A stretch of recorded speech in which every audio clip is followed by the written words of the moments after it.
uwanjani. Kocha hana reaction. Kikosi kimepangwa vibaya. Yaani niwekewe nani si vizuri kwanza. Wake naweza kunikasirisha. Bwana comment yako, acha nikuwekee vizuri bwana. Comment yako kwa kocha Pantev. Namna ambavyo bwana ni kama anaanza na plan B ndo analeta A. Mimi sitaki kuamini kama Pantev ana shida. Nataka kuamini kwamba viongozi wa Simba ndio wanaharibu ile timu. Yes, kwa sababu Pantev alipoingia Simba, Simba ilibadilika sana. Na tulianza kuona vitu vya tofauti sana ndani ya Simba. Tulianza kuona ile fighting spirit ndani ya Simba na tulianza kuona wachezaji wanajituma sana. Ni kweli baadhi ya wachezaji walikuwa wanatokea bench, alikuwa anafanya hivyo, lakini Simba kule walikuwa wanaonyesha uhai mkubwa sana. Yaani ile individual brilliance ya kila mchezaji ulikuwa unaiona, lakini pia ulikuwa unaona kila mchezaji akiwa anatabasamu. Umoja ulikuwepo na ulikuwa unaona hata wakiwa mazoezini kuna namna ambavyo wanaongea lugha moja. Yes. Lakini hapa katikati kuna mdudu mtu ameingia au kidudu mtu. Kwa sababu ukitaka kujua Pantev alianza vizuri, watu wakampigia makofi ni ile mechi yake dhidi ya Gaborone United waliocheza hapo kwa Mkapa, ingawa walicheza kawaida, lakini kulikuwa kuna fighting spirit tunaiona. Alikuwa anajenga timu. Mechi aliyokuja akaperform vizuri ile Nsingizini Spurs kule Swatini. Uliona ule ubora mkubwa sana. Unanipata hapo. Lakini pia mara baada ya hapo uliona namna ambavyo alicheza mechi za ligi. Si alianza kufanya vizuri dhidi ya JKT Tanzania pale alimfanya kitu kibaya. Si uliona? Lakini uliona mechi zake zote ambazo alicheza vizuri za ligi. Hakukuwepo na shida. Hapa karibuni kuelekea mkutano mkuu Simba imeharibikiwa kabisa. Mimi nadhani huo ni mfukunyuko. Sehemu gani unafikiri Simba upande wa magusio kwa viongozi unaona ina shida? Sitaki kuamini, yani na nitakuwa mtu wa mwisho kuamini Pantev anapanga kikosi. Sitaki kuamini kwamba kikosi kipangwe na Pantev. Sitaki kuamini kama Pantev anapanga kikosi na leo kapanga kikosi. Leo wachezaji waliocheza ni wachezaji vipenzi vya moja leo alikuwa kiongozi wa Simba. Ni vipenzi vyao. Selemani Mwalimu umeona yuko pale leo ameingia, ameanza si ndio kwenye kikosi. Yusuf Kagoma sio kipenzi chake. Yusuf Kagoma ana shida gani? Yaani Yusuf Kagoma why acheze? Na unachezaje bila defensive midfielder? Yaani unachezaje bila holding pia? Mchezaji ambaye ana uwezo wa kutuliza pressure, anaweza kulinda back four yake vizuri, anaweza kuhakikisha ana connect vizuri na ana washambuliaji. How Kagoma asicheze na ni mzima? Kagoma ni mzima kabisa. Lakini utamuona leo Maema, ni kweli amefunga goli moja lakini lina msaada gani? Ni kweli amefunga lakini je hilo goli lina msaada gani? Je ana uwezo kweli wa kucheza? Unacheza na wachezaji ambao hawakupi assurance ya kupa matokeo katika dakika 90 mechi ya ugenini. Unacheza leo Neo Maema, anaenda kucheza kama namba 8, anabadilishana na Jean Charles au kuna muda au anashuka chini kama namba 8 mara anaenda namba 10. Yaani unawachezesha wachezaji out of position. Mchezaji hafeel comfort, wanasema mchezaji hayuko comfortable. Bora nisaidie. Mchezaji hayuko comfortable kabisa kucheza uwanjani. Kwa nini? Kwa sababu acheze katika natural position yake. Wachezaji wanacheza chini ya kiwango, wachezaji wanacheza wakiwa hawana morali kabisa. Kuna kidudu mtu kimeingia. Na hii vita ambayo viongozi wa Simba wanatunishiana misuli imehamia hadi ndani ya uwanja. Kwa sababu unaona kabla ya mkutano mkuu tayari kuna kauli mbalimbali zilikuwa zinatoka. Magori alikuwa anazungumza kwamba walioko nje ya Simba wanaleta chokochoko kwa viongozi walioko ndani ili waonekane wafanye kazi yao. Na hata ukiangalia jinsi scenario inavyoenda, kikosi kinavyopangwa, unaona kabisa kuna mkono wa mtu pale.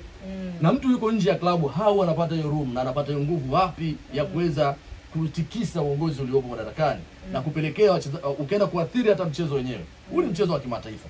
Shame on Simba Sports Club. Shame on them. Ni aibu kubwa sana leo unafanya mkutano mkuu. Unafanya mkutano mkuu ambao mkutano wenyewe fake, mkutano wa hovyo, mkutano ambao haujakuwa na chochote ambacho kiliweza kukubaliwa. Sasa ukiacha hotuba fupi tu ya mheshimiwa naibu waziri wa habari, utamaduni, sanaa na michezo, mheshimiwa Hamisi Mwinjuma alipokuja kuzungumza pale, kitu gani cha maana ambacho ulisikia viongozi wa Simba wafanya? Ni ile kujinyoosha, jinyoosheni, tuiombee Simba iko ugenini afu kikao kinaisha. Unajiuliza maswali, wanachama wanaondoka pale wakiwa hawajamaliza mkutano, wanadai mkutano haujaisha. Huko kuna mechi inachezwa. Watu wanaumia mioyo yao, alafu mechi inachezwa kule hakuna viongozi wameenda wachache sana. Yuko Mzee Azim Dewji, yuko Magori, yuko Nasipei Samasudi. Haya, wengine wote wamebaki kwenye mkutano ambao waeleweke walikuwa wanazungumza kitu gani. Ni kwamba walikuwa wanajivuruga wao wenyewe. Na hii tamaa ni mbaya sana. Simba imeshakuwa ya maziwa na asali ambayo imetengenezwa na Mohamed Dewji. Sasa kuna watu wengine wanaona wivu, wanataka na wao pia wapate kula pale. Wakati wanapata kula wanaumiza mashabiki na wanachama wao, kwa sababu ni kweli wao wanaweza wasiumie.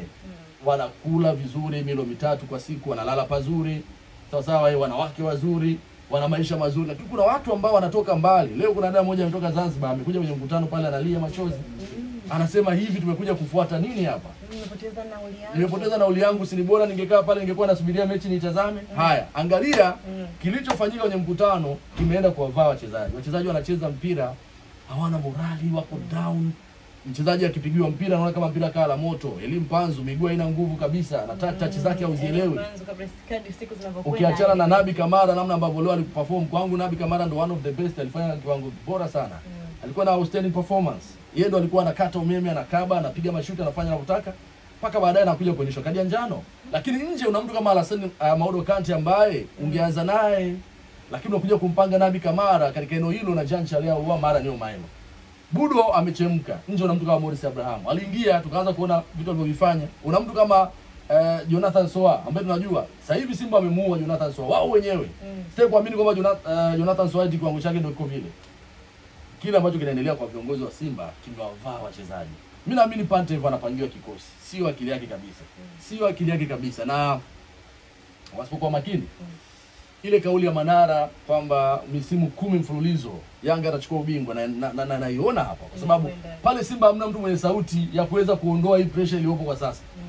Ingekuwa ni Yanga kwanza kwenye mkutano pale leo, eti sijui watu wameambiwa zimeni taa, alafu eti mara kikao kimeisha, wangeona. Lakini watu wamekaa kimya, watu hawajui kutetea haki zao.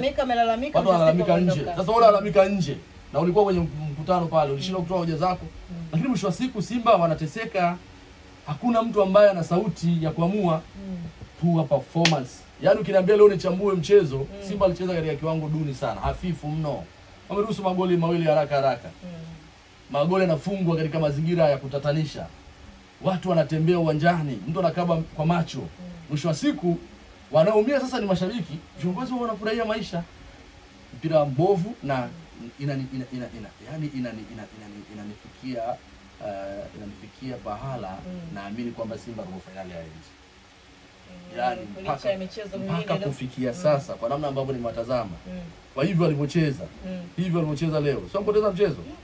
Simba robo finali wataisikia. Ukidondosha pointi 6, alafu unataka kumpigia hesabu Stade Malien aje kwa Mkapa, alafu ucheze kama umetoka guest tena hapa. Wanakuasha hapa jamaa. Wachezaji wao ni vijana wadogo, wana uchu, wanapambana, alafu wengine wanatafuta majina watoke. Wengine wanatafuta majina waje hapa nchini kwa sababu wengi wamesajiliwa kwa pale Yanga. Ndio. Kutoka Mali, si ndio? Simba alishakuwa na mtu anaitwa Sadio Kanuti, kutoka Mali. Ukienda pale Yanga unapata Jigidi Yaro, unapata Lasine Koma. Watu wanatafuta maisha. Mtu anapambana kweli kweli. Wewe angalia yule jamaa Fomakeng aliyofunga bao. Fomakeng yule jamaa Mkamerun, Yanga wanamchukua dirisha dogo, wanamtaka. Yes, tayari amejiongezea credit. Leo amejiongezea kwamba tayari Yanga leo anasema mchezaji wetu kafunga goli. Lakini Simba hawana uchungu na timu yao. Haya mambo ambao wenzao wananchi wanafanya, wao wanashindaje kuyafanya? Kuwa na rundo la viongozi alafu hawana mapenzi na timu yao, wanafurahia timu yao ikifunga. Leo kuna baadhi ya viongozi wanafurahi. Yaani leo kuna baadhi ya viongozi wa Simba leo wanachangia chooni. Leo wanachinjia chooni leo. Kuna baadhi ya viongozi wa Simba leo wanachinjia chooni. Wanaoumia ni wachache, kina Mzee Azim Dewji wale, Mohamed Dewji, kwa sababu anajua timu yao sasa hivi wanaibagaza na kuibananga. Yaani sasa hivi Simba kuna baadhi ya viongozi wanaibagaza na kuibananga waziwazi. Unajua kuna vitu ambavyo bora vionekane. Yaani bora vionekane kwa mbali. Uweze kuhusuni Kiswahili gani? Yaani uanze kuhusunisha wewe. Nisanishe hii na hii kwamba hii labda inatokea hii labda hii. Lakini sasa hivi unabatilisha, yani huna uhakika. Yani unabashiri kwamba labda ni beti, labda kweli kuna viongozi hawako sawa. Sasa hivi unaanza kuona waziwazi kwamba bwana kuna viongozi na viongozi hawapo sawa. Yaani kuna viongozi A na viongozi B hawapo sawa. Sasa walioko B wale ndio wamevamia kambi ya viongozi A kwenda kuwavurugia. Ndio ambao inaendelea kwa sasa. Simba leo amecheza kiwango duni. Baadaye tumeona ameonyeshwa kadi ya nyekundu. Mchezaji wa Simba Alassane Maudo Kante mara baada ya kuwa wa mwisho kufanya madhambi, na kuna penalty ilitokea.